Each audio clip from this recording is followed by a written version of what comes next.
Well, we already know about the Herschel Walker trade. That's been beaten to death I don't know how many times. But I'm going to throw a trade out there that no one really talks about. Ricky Williams, 1999 running back. So Minnesota, they were in a very good prime position. They were on the cusp of going into the Super Bowl, but they always got stymied by the Shield, which is i.e. the San Francisco 49ers, 9 times out of 10. They needed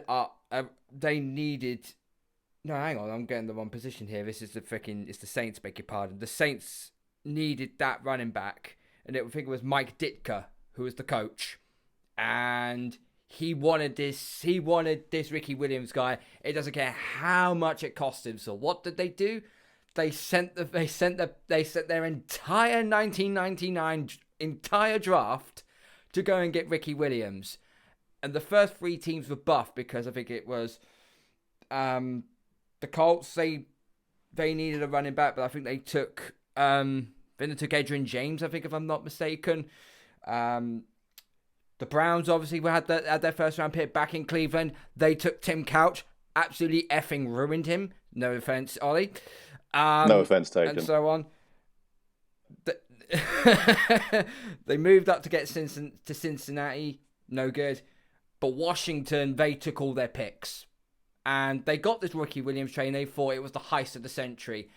And the Saints just completely plateaued into the dirt. The only thing they found was the bottom of the Gulf of Mexico. It never worked. And the media coverage between Mike Ditka and Ricky Williams was just some of the most cringiest stuff we've ever seen in our life. So this was actually a trade, but really no team benefited. No team benefited. It's totally whatsoever. forgotten because Ricky ended up going on and having an slightly okay career. They need to make a 30 for, well, whatever they make, Untold, whatever the Netflix version of 30 for 30 is now on him, because he's a really interesting dude. He also was one of the first people who really challenged the NFL on marijuana openly towards the end of his career, because he was using it for both mental health and some other things. But fascinating. Was a complete introvert as a player too, which is why him and Ditka could not get along, and he was seen as, problematic, where he was just like severely introverted. You guys should look him up, because that was a great call, Carl. And they did.